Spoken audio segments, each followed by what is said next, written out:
Look, Jem is going to have a kiss with Jade at the club. Kissing at the goth club. I love it for these two. How sweet they are. Jade is so into it.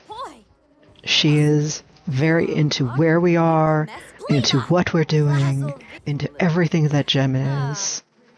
I think Jem has met someone that she can be a little serious about. I love this for both of them.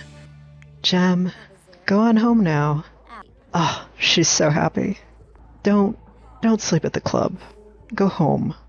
Go home to your bed and sleep there. All right, we're home at 4:30 in the morning, which is perfect timing to come home from the goth club. She has to work in 6 hours. That's enough time to go to sleep. That's fine. Duane is still pregnant. He needs to have that baby. Oh, Duane is having that baby. Duane is having a baby. Okay. Okay, it's happening. It's happening. Here it is. Goth baby. Lyric. Baby Lyric. Senior pollination technician. Oh my gosh. Show us that baby. You are wearing no pants. You've wet yourself. And we have an alien goth baby now. This is fantastic. There is nothing better. We have two babies in this house. Camillo and Lyric. This is fantastic. Clean up your mess.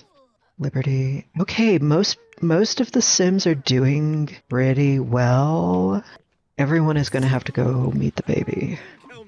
Glenn needs to rally support for the community garden. He's going to have to network. Abraham, who do you know that can help us fight back against this land developer? We need broad community support. We need to tell people how important the community garden is. Abraham is going to go think about it. He's going to think about all the people he has known in the goth community, in the artistic community, and he's going to get back to Glenn. Meanwhile, Glenn is going to leverage his own community connections and see if together everyone can come up with a solution. Glenn does not have to work today. He's going to check on his garden, and then he needs to go and talk with some of his friends and do some serious community networking.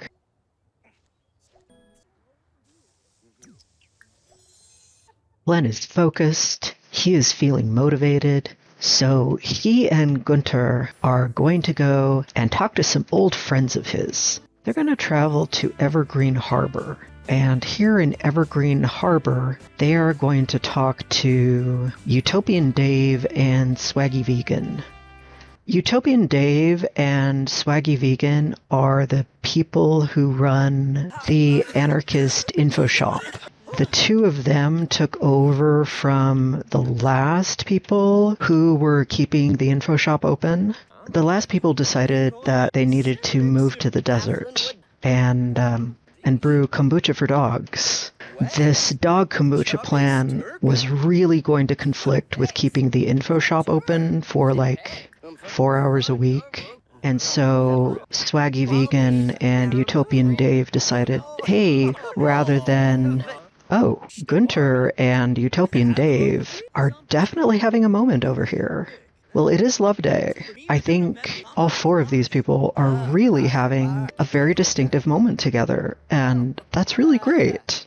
This is one way that coalition building happens. Gunther and Glenn want to work with them to say, like, hey, we are struggling with some land developers who want to take over the community garden that we've been working so hard on. Do you have any ideas about how we can get the word out and talk to the community about what's going on? We really want to get people involved, get them motivated to fight back, because if we raise enough awareness, then maybe we can get the land developers to change their minds.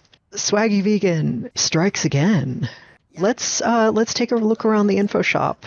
Let's go over here instead of just hanging out on the street.